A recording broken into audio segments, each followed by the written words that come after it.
Et bonjour à tous, je suis ravi de vous retrouver aujourd'hui pour ce nouveau tuto lié au logiciel Lightroom Classic CC. Alors dans la précédente vidéo, je vous avais présenté un petit peu les différents outils que Lightroom mettait à notre disposition dans le module développement pour retoucher nos photos.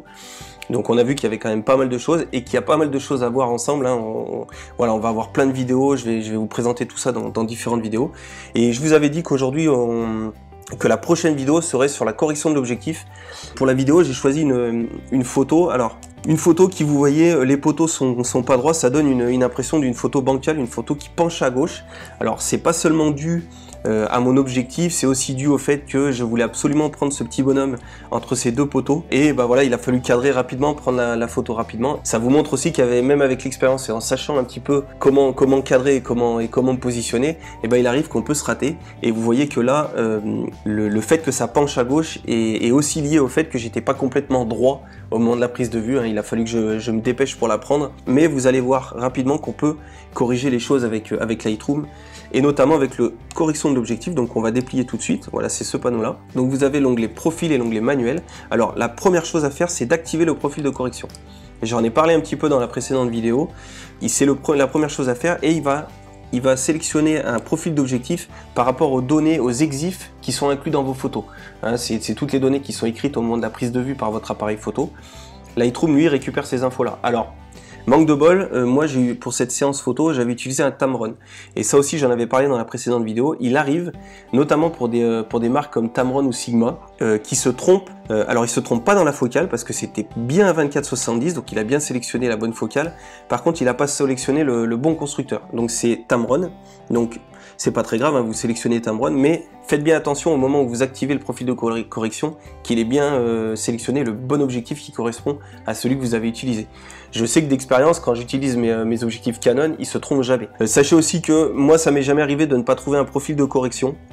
Voyez la liste assez hallucinante qu'il y a, ne serait-ce que pour Tamron. Et puis vous avez voilà toutes sortes de marques, toutes sortes de constructeurs. Donc moi ça m'est jamais arrivé, mais ça peut arriver que vous trouviez pas votre bonheur, et du coup l'activation du profil de correction ne vous servira à rien. Il n'y aura pas de profil qui est lié, parce qu'il faut savoir, un profil de correction en fait c'est une info que Lightroom a dans sa base de données, qui sont des défauts connus de tous les objectifs qui sont référencés. Chaque objectif a des défauts, que ce soit sur la déformation des lignes horizontales, sur la déformation des lignes verticales par exemple. Il y a des problèmes aussi de vignettage, il y en a qui vignettent un peu plus que d'autres, et tout ça est rentré dans des profils de correction, et une fois que vous le sélectionnez le bon, il arrive à corriger dans une certaine mesure les choses. Et là vous pouvez le voir notamment qu'en désactivant et en réactivant. Alors concentrez-vous à regarder surtout les poteaux, vous verrez qu'il y a une légère distorsion qui est faite, qui est corrigée. Alors ça corrige pas le fait que les poteaux n'étaient pas droits, hein, parce que je vous dis, là on a le fait que on peut avoir ce genre de phénomène s'il y a une forte distorsion, mais moi c'est aussi dû parce que j'étais pas droit au moment de la prise de vue. Donc ça, le profil de correction ne peut pas le corriger. Hein, lui il corrige pas les problèmes d'angle de prise de vue. Mais ça, vous inquiétez pas, on va le corriger après. Ensuite, ici, vous avez tout ce qui est lié à la distorsion et au vignettage. Alors la distorsion, je sais pas si sur cette réglette-là, vous le verrez bien, mais ça bombe et ça, voilà, si votre photo paraît très déformée, c'est-à-dire que le visage, par exemple, d'un portrait que vous faites paraît très déformé, vous pouvez ici le modifier. Alors là, ça se voit pas trop, vous voyez que en bas, par exemple, vous voyez que ça bouge un peu les perspectives. Mais là, cette photo-là, il n'y a pas vraiment de distorsion flagrante, donc ça se voit pas énormément. Et le vignettage, c'est pareil. Le vignettage, hein, pour rappel, c'est ce qui est inclus par votre objectif dès la prise de vue. En fait, ça assombrit les coins de vos photos. Et ça, c'est aussi lié aux objectifs que vous utilisez. Il y en a qui vignettent plus que d'autres. Donc voilà pour cette partie-là, vous pouvez déjà rattraper pas mal de choses ici. Et ensuite, vous avez la partie manuelle, où là, il y a une distorsion. Vous allez voir que le niveau est un peu plus fort, parce que vous voyez, donc là, on voit vraiment la déformation. Et malheureusement, voilà, si vous allez un petit peu trop loin, vous voyez qu'il y a des bords blancs qui apparaissent, des parties blanches qui apparaissent, c'est-à-dire des parties où il n'y a même plus la photo. Donc là, ce que vous pouvez faire, c'est contraindre le recadrage. Vous avez la petite option ici, et hop, vous voyez que dans une certaine mesure, il arrivera à garder la photo. Par contre, le problème, c'est que si vous allez trop loin, il n'arrivera pas à le garder quand même. Hein. Donc, faites bien attention quand même avec cet outil de distorsion. Et là, vous voyez déjà qu'il m'a coupé le bas de la photo. Alors, ça me permet de vous montrer la partie historique, parce qu'on va revenir au tout début. Vous voyez là, il a enregistré, c'est ce que je disais dans la précédente vidéo, tout ce qu'on a fait depuis que j'ai commencé la vidéo.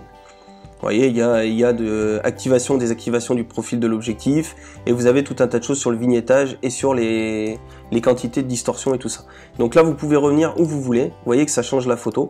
Hein, c'est-à-dire qu'en fait, sitôt que je sélectionne ça, j'annule tout ce qui est après. Donc la meilleure chose à faire, c'est de revenir dès le début. Donc vous revenez à l'importation, et vous verrez que, par exemple, si je modifie cette fonction, vous allez voir qu'il va supprimer tout ce qu'il y a eu après. Hop, vous voyez, il a tout supprimé, il recommence avec un nouvel historique. Donc ça c'est intéressant.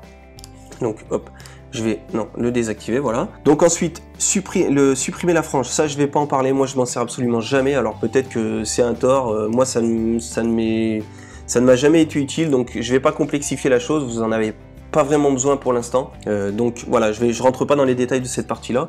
Moi je vais plutôt regarder la partie vignettage, donc j'en ai parlé juste avant, mais cette fois-ci, voilà, vous pouvez aller un peu plus loin. Vous voyez que là, ici, moi, je le rajoute volontairement. Donc, si je vais au maximum, vous voyez qu'en restant à 0, la raclette milieu n'est pas dégrisée, vous ne pouvez pas agir dessus. Et à partir du moment où vous la modifiez, vous avez accès à celle-là. Et là, vous réglez, voyez, l'intensité du vignettage. Donc, vous pouvez aller dans les sombres ou l'éclaircir au maximum. Et vous voyez que là, après, vous jouez sur le milieu pour rattraper votre vignettage. Donc voilà un petit peu ce que vous pouvez faire dans la partie correction de l'objectif. Alors là vous allez me dire, oui mais ça a toujours pas corrigé le fait que la photo était penchée. Mais justement, ça j'y reviens dans la prochaine vidéo, on va rectifier tout ça, on va la redresser avec la partie transformation. Donc qui est ici, on va rentrer dans les détails, vous inquiétez pas. Moi ce que je voulais c'est vraiment vous montrer ça parce que c'est la première chose à faire selon moi quand vous commencer à retoucher vos photos. C'est la première chose que je fais avant vraiment de retoucher mes photos. J'active le profil de correction à toutes mes photos par rapport à l'objectif que j'ai utilisé au moment de la prise de vue. Donc ce qu'on va faire, c'est qu'on va créer notre premier paramètre prédéfini. Je vous en avais parlé dans la précédente vidéo. Je vous avais dit qu'on allait en créer au fur et à mesure que je vous montrerai les outils. Parce que si vous ne créez pas de preset, hein, ce qu'on appelle aussi des presets, à chaque photo, vous allez devoir venir activer le profil de correction et vérifier si le bon modèle d'objectif a été sélectionné. C'est un peu rébarbatif, c'est un peu redondant. Si vous avez 50, 100 ou 200 photos à traiter, je vous explique pas si à chaque fois vous devez aller cliquer sur cette option-là. Donc ce qu'on va faire, c'est qu'on va créer un preset et vous pouvez, sur tout un lot de photos, activer ce preset et il va activer le profil de correction sur toutes les photos en une seule action. Donc c'est aussi pour ça que c'est intéressant. Donc ce qu'on fait, c'est qu'on va se mettre au début, on va supprimer tout l'historique, on active le profil de correction, ça c'est important. Vous sélectionnez le bon modèle, hein, parce que là il s'est encore planté de nouveau. Donc là vous êtes dans la configuration où le profil de correction est bon et il est appliqué à la photo. Donc maintenant, ce qu'il faut faire, c'est enregistrer les modifications que vous venez de faire. Petite précision, surtout ne faites rien d'autre. Hein, vous faites votre profil de correction, vous l'activez, vous vérifiez bien le profil et ensuite, on va créer notre paramètre prédéfini. Donc le paramètre prédéfini, je vous rappelle, c'est ici, dans cet onglet-là.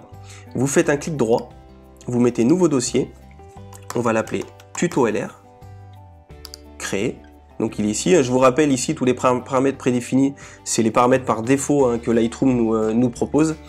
Donc à vous de voir s'il y en a qui vous conviennent ou pas, hein. Il y en a certains qui sont un peu agressifs, mais bon, à vous de voir, ça vous permet de voir un petit peu en sélectionnant un comment ça se passe au niveau de tous les réglages qui sont dans le panneau de droite. Mais nous on va se cantonner pour l'instant à créer notre petit profil de correction. Donc vous appuyez ensuite sur le bouton plus ici. Donc moi ce que je fais, c'est que je mets le petit nom de l'objectif que je veux enregistrer, donc Tamron 24-70 mm. Donc voilà, vous l'enregistrez bien, donc là il a sélectionné par défaut, vous l'enregistrez bien dans le dossier que vous venez de créer. Et ensuite ici vous voyez que vous avez tout un tas de choses. Donc la plupart du temps, je sais pas si tout est sélectionné par défaut sur Lightroom, moi il enregistre la dernière configuration que vous avez faite, donc je sais pas par défaut la première fois que vous ouvrirez cette fenêtre ce qui va se passer, mais ce que vous faites c'est que vous mettez ne rien sélectionner, comme ça de base. Alors lui il enregistre, enfin il coche automatiquement celle-là, vous pouvez pas faire autrement. Ensuite vous appuyez nous sur correction de l'objectif. Voilà, vous enregistrez le global, c'est pas grave, même s'il n'y a que le profil de correction, mettez tout comme ça, vous êtes tranquille. Vous pouvez ne sélectionner que le profil de correction si vous voulez, ça c'est à vous de voir. Donc vous regardez bien que seulement ça est coché, vous mettez créer, et là vous voyez qu'il l'a créé. Donc maintenant, si on fait un petit essai, vous annulez l'historique, donc vous revenez au début, donc vous voyez qu'ici je suis revenu, le profil de correction est désactivé. Si maintenant je sélectionne le preset, hop, vous voyez qu'il est automatiquement sélectionné, et il est sélectionné avec le bon profil d'objectif, hein. Vous l'avez fait juste avant et on a enregistré. Donc maintenant si on va voir, on va aller dans bibliothèque, on va sélectionner un autre répertoire, ouais, par exemple celui-là ou celui-là, on sélectionne, je sais pas, c'est ces 6 photos ici, et on va lui appliquer le même profil de correction. Alors vous allez dans développement rapide, et vous avez, voilà ici, le paramètre prédéfini enregistré, vous cliquez sur la liste, et vous voyez apparaître le dossier que vous avez créé avec le preset qu'on vient de créer. Donc vous cliquez dessus, et vous voyez qu'il y a une icône qui s'est rajoutée. Voilà, il y a bien un profil de correction qui a été appliqué, donc on va aller vérifier directement dans la photo. Vous en sélectionnez une de celles que vous venez de modifier, vous allez dans développement. Vous voyez que dans l'historique, le preset a bien été appliqué, et vous voyez que là, dans le correction de l'objectif, on a bien notre profil de correction qui a été appliqué. Donc voilà ce qui est intéressant avec les presets, c'est que vous faites, je sais pas, vous faites une séance photo, une sortie photo avec un seul et même objectif. Quand vous rentrez, vous faites votre tri des photos tranquillement, comme je vous ai montré dans les précédentes vidéos. Vous les sélectionnez, voilà, vous sélectionnez celles que vous voulez retoucher, et ensuite il suffit de faire une sélection globale. Hein, vous sélectionnez toute la totalité, donc vous pouvez faire CTRL A ou commande A sur Mac. Ça vous sélectionne toutes les photos, et là vous appliquez le profil de correction à l'ensemble des photos. Donc ça c'est vraiment intéressant, parce que du coup en une seule action vous faites le global. Donc ce qui est intéressant, c'est créez-vous un preset. Vous voyez, c'est relativement simple, hein, pour créer votre premier preset. Créez-vous un preset pour chacun de vos objectifs, hein, si vous en avez plusieurs. Et puis bah, comme ça, ça sera plus simple au moment d'activer ce profil de correction. Et surtout faites-le au début, hein, comme ça vous êtes tranquille. Ça vous permet de partir déjà avant vos retouches photos avec une photo qui est déjà bien corrigée, où on a enlevé les défauts liés aux objectifs. Alors si je reviens sur la photo, alors là je vais pas le faire dans cette vidéo là parce que je veux pas qu'elle soit trop longue, mais ça va introduire la prochaine vidéo. Vous avez vu que il n'empêche qu'en activant le profil de correction, elle reste bancale, hein, comme je l'ai dit tout à l'heure.